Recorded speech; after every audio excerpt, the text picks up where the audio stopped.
வணக்கம் அன்பு நண்பர்களே, சன் ஆஸ்ட்ரோ மீடியா நண்பர்கள் அனைவரையும் அன்போடு வரவேற்கிறோம். மாத ராசி பலன்களை நீங்கள் தெரிந்து கொள்வதற்கு எங்களது சேனலை சப்ஸ்கிரைப் செய்து கொள்ளுங்கள். இப்போ நம்ம பார்க்க போகிறது பார்த்தீங்கன்னா ஆடி மாதத்திற்குண்டான ராசி பலன்களை தான் நம்ம பார்க்க போகிறோம்.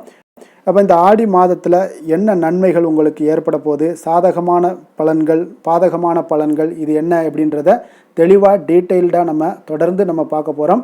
12 ராசிக்குண்டான ராசி பலன்களை நம்ம முழுவதுமாக பார்க்க போகிறோம்ங்க. எங்கள் சேனலை நீங்கள் சப்ஸ்கிரைப் பண்ணலை இது வரைக்கும் அப்படின்னா சப்ஸ்கிரைப் பண்ணி வச்சுக்கோங்க. அருகில் உள்ள பெல் பட்டனை ப்ரெஸ் பண்ணி உங்களுக்கு நோட்டிஃபிகேஷன் கிடைக்கிற மாதிரி செய்து கொள்ளுங்க. அதே போல் உங்களுடைய நண்பர்கள் உறவினர்களுக்கும் ஷேர் பண்ணி அவங்களையும் பயன்பெற செய்யுங்க.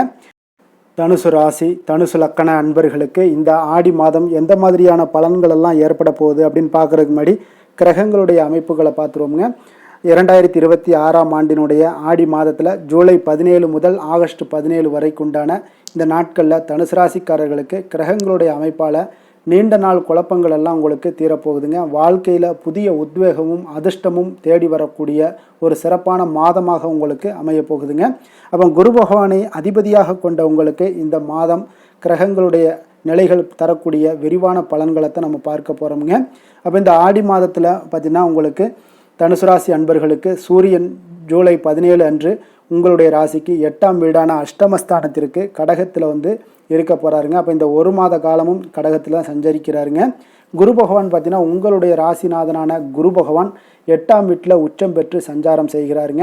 அப்போ சூரியனும் குருவும் 8ல் இணைவதால் விபரீத ராஜயோகம் உங்களுக்கு பலன்கள் சிலருக்கு பார்த்தீங்கன்னா ஏற்படக்கூடிய ஒரு வாய்ப்பு இருக்குங்க தனுசு ராசிக்காரர்களுக்கு. அதே போல் ராகு 3ஆம் வீட்லேயும் கும்பத்தில் சஞ்சாரம் செய்கிறாருங்க. கேது 9ஆம் வீடான பாக்கியஸ்தானத்தில் சிம்மத்தில் சஞ்சாரம் செய்கிறாருங்க.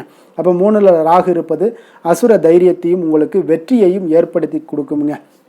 சனி பகவான் பார்த்தீங்கன்னா உங்களுக்கு சுகஸ்தானமான 4ஆம் வீட்டில் மீனராசியில் சஞ்சரித்து ஜூலை 27க்கு அப்புறம் பார்த்தீங்கன்னா சனி வக்கர நிலையை அடைகிறாருங்க. இது உங்களுக்கு அர்த்தாஷ்டம சனி காலம்னாக சொல்லலாமுங்க. அதனால் கொஞ்சம் கவனமுடன் இருக்கணும். செவ்வாய் உங்களுடைய ராசிக்கு 6ஆம் வீடான ரண ரோக சத்துருஸ்தானத்தில் ரிஷபராசியில் சஞ்சாரம் செய்கிறாருங்க. அதனால் இந்த கிரகங்களுடைய அமைப்பால் தொழில் உத்தியோகம் எல்லாம் இந்த தனுசு ராசிக்காரர்களுக்கு எப்படி இருக்கும் அப்படின்னு பார்த்தீங்கன்னா 3ல் ராகு 6ல் செவ்வாய் பலமாக இருப்பதால் உங்களுக்கு பணியிடத்தில் உங்களை வீழ்த்த நினைத்த எதிரிகள் எல்லாமே உங்களுக்கு அதே போல் வீழ்ந்து போகக்கூடிய ஒரு வாய்ப்பு ஏற்படுங்க. போட்டிகளை தகர்த்தெறிந்து வெற்றி காணக்கூடிய ஒரு வாய்ப்பும் ஏற்படுதுங்க. அதனால் உங்களுக்கு உத்தியோகத்தில் வேலைப்பளு அலைச்சல்கள் கூடினாலும் 8ல் உச்சம் பெற்ற ராசிநாதன் குரு உங்களை காப்பாற்றி விடுவாருங்க. வியாபாரத்தில் புதிய உத்திகளை எல்லாம் நீங்கள் கையாளுவீங்க. கூட்டு தொழில்களில் மட்டும் பார்த்தீங்கன்னா கொஞ்சம் கணக்கு வழக்குகளில் கொஞ்சம் எச்சரிக்கையுடன் இருக்க வேண்டிய ஒரு மாதமாக இருக்குங்க. நிதி நிலைமை வருமானம் எல்லாம் எப்படி இருக்குது அப்படின்னு பார்த்தீங்கன்னா பொருளாதார ரீதியான கலவையான ஒரு பலன்களே உங்களுக்கு கிடைக்கக்கூடுங்க. பொருளாதார ரீதியாக திடீர் பணவரவு, இன்சூரன்ஸு, பூர்வீக சொத்துக்கள் மூலம் எதிர்பாராத லாபங்கள் வர வாய்ப்பு அதிகம் உள்ளது.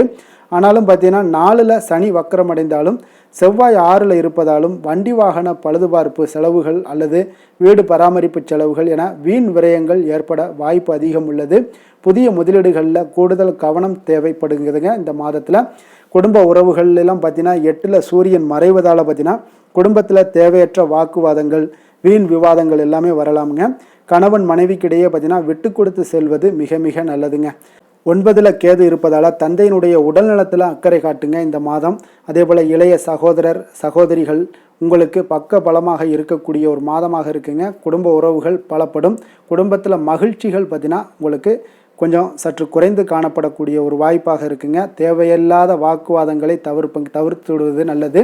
ஆரோக்கிய விஷயங்களில் இந்த தனுசு ராசிக்காரர்களுக்கு சூரியன் குரு 8ல் இருப்பதாலும் 4ல் அர்த்தாஷ்டம சனி வக்கரம் அடைவதாலும் ஆரோக்கியத்தில் மிக மிக கவனம் தேவைங்க. கண் எரிச்சல், அடிவயிறு சம்பந்தப்பட்ட உபாதைகள், அலர்ஜி அல்லது எலும்பு தேய்மானம் போன்ற பிரச்சனைகள் நீங்கலாமுங்க. அதனால் வாகனங்களை இயக்கும் போதும் சரி ஒரு வேகமான ஒரு வேகத்தை எல்லாம் தவிர்த்துட்டு மிதமான ஒரு வேகத்திற்கு செல்வது நல்லது. கவனமுடன் செல்லுங்க. தனுசு ராசியில் கேதுவினுடைய ஆதிக்கம் நிறைந்த மூலம் நட்சத்திரக்காரர்களுக்கு 9ல் உங்களுக்கு நட்சத்திரநாதன் கேதுவால் ஆன்மீக நாட்டமும் குலதெய்வ வழிபாடும் மன அமைதியை உங்களுக்கு ஏற்படுத்தி தருங்க. நீண்ட நாள் ஆசைகள் எல்லாம் சில இந்த மாதத்தில் நிறைவேறக்கூடிய ஒரு வாய்ப்பும் உண்டாகுதுங்க. அதே போல் தடைபட்டிருந்த உங்களுக்கு பழைய நிலுவைத் தொகைகள் எல்லாம் உங்களுக்கு கைக்கு வந்து சேரக்கூடிய ஒரு மாதமாக இருக்குங்க. புதிய மனிதர்களுடைய நட்பு மூலம் வியாபாரத்தில் உங்களுக்கு நல்ல முன்னேற்றங்கள் ஏற்பட காண்பீங்க. அவசரப்பட்டு யாருக்கும் இந்த காலகட்டங்களில் ஜாமீன் கையெழுத்து போட வேண்டாமுங்க. அதனால் இந்த விஷயங்களில் கவனமாக இருங்க. நீங்கள் அவசரப்பட்டு யாருக்குமே கையெழுத்து போட வேண்டாம். அதே போல் சுக்கிரனுடைய ஆதிக்கம் நிறைந்த போராடம் நட்சத்திரக்காரர்களுக்கு கலை, ஊடகம், ஆடை, ஆபரணங்கள் தொழில்களில் இருப்பவர்களுக்கு புதிய ப்ராஜெக்டுகள் தடையின்றி உங்களுக்கு கிடைக்கக்கூடிய ஒரு மாதமாக இருக்குது. ஆடை, ஆபரண சேர்க்கை எல்லாமே உங்களுக்கு உண்டாகக்கூடும். கணவன் மனைவி இடையே இருந்து வந்த கருத்து வேறுபாடுகள் எல்லாம் நீங்கி உங்களுக்கு ஒற்றுமைகள் பலப்படக்கூடிய ஒரு மாதமாக இருக்குங்க. வீட்டில் சுப நிகழ்ச்சிகள் எல்லாம் நடத்த திட்டமிடக்கூடிய ஒரு வாய்ப்புகளும் இந்த காலகட்டங்களில் ஏற்படுங்க. எச்சரிக்கையாக இருக்க வேண்டிய விஷயங்கள் அப்படின்னு பார்த்தீங்கன்னா, வெளி உணவு பழக்க வழக்கங்களை குறைப்பது உங்களுடைய ஆரோக்கியத்திற்கு மிக மிக நல்லதுங்க.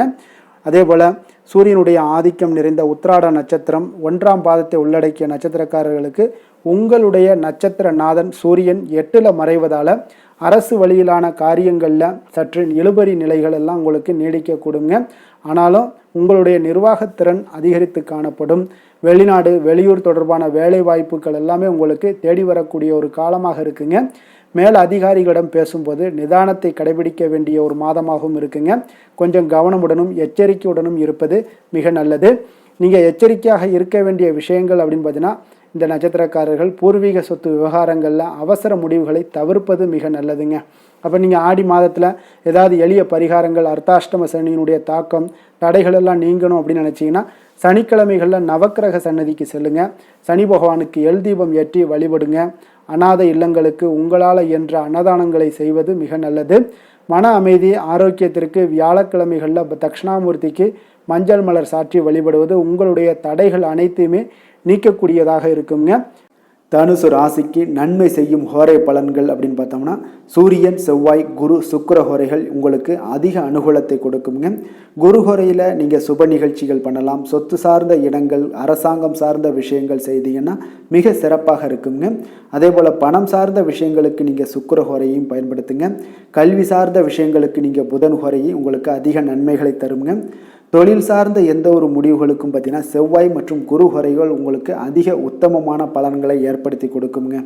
எந்த வேலை செய்தாலும் பார்த்தீங்கன்னா அதை நம்பிக்கையோடும் மன உறுதியுடனும் செயல்படும் தனுசு ராசி அன்பர்களே, உங்களுடைய ராசிநாதன் குரு பகவானாக விளங்குகிறாருங்க.